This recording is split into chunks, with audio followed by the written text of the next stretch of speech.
Je ne m'y attendais pas. Aujourd'hui, on va parler de fausses croyances en matière de location meublée, ou plutôt, plus précisément, de mauvaises interprétations de contrats dans le cadre d'un bail meublé classique. Alors, bienvenue dans cette nouvelle vidéo. Je m'appelle Valérie Moline-Denis, je suis avocate en immobilier au barreau de Paris depuis 2007 et je vous invite à vous abonner à cette chaîne pour suivre d'autres vidéos en immobilier. Aujourd'hui, je voudrais parler d'un cas extrêmement classique et ce n'est pas évident, c'est pas du tout légitime lorsqu'on n'est pas juriste.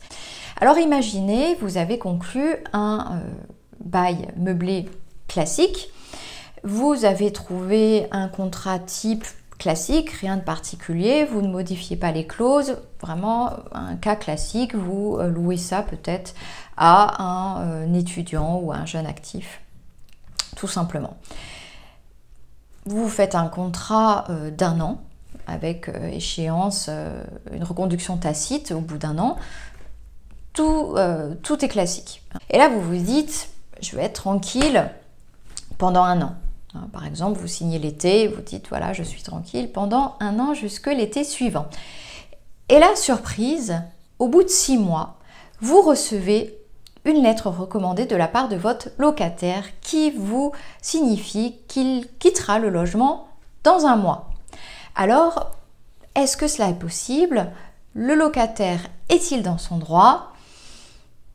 Immédiatement, vous vous référez à votre contrat meublé. Bref, vous essayez de comprendre parce que dans votre esprit, vous étiez partis pour un an, l'un et l'autre. Or, ce n'est pas le cas. Votre locataire a le droit de partir à tout moment dès lors qu'il respecte un délai de préavis. Par contre, ce n'est pas votre cas. Et vous pensiez que vous étiez exactement sur le même plan. Eh bien non, dans le cadre de location meublée classique, si je puis dire, ce n'est pas la même chose, vous n'avez pas les mêmes droits et donc votre locataire peut effectivement vous donner congé au bout de 6 mois, au bout de 3 mois, au bout de 9 mois, dès lors qu'il respecte le délai de préavis et les formes aussi. De quelle manière votre locataire peut-il donner congé et partir?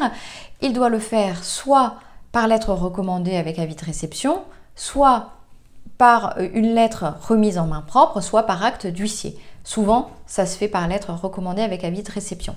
Et c'est là qu'il faut faire très attention au délai, parce que le délai de préavis, c'est 1 mois, mais ce délai court à partir du moment où vous avez eu connaissance de ce congé. En général, le locataire va être un peu prudent et prévoir un petit délai supplémentaire le temps que vous receviez cette lettre recommandée. Et donc, le délai de préavis aura été respecté et valable, et donc il peut partir, c'est valable. Bien sûr, vous ferez un état des lieux, le locataire peut partir beaucoup plus tôt que vous ne le pensiez.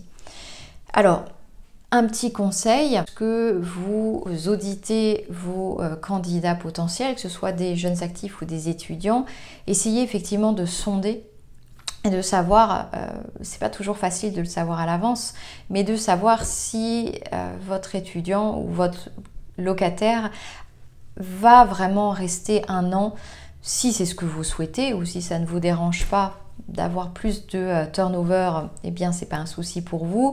Mais si vous préférez être tranquille un an, eh bien de bien sélectionner votre candidat. Parce que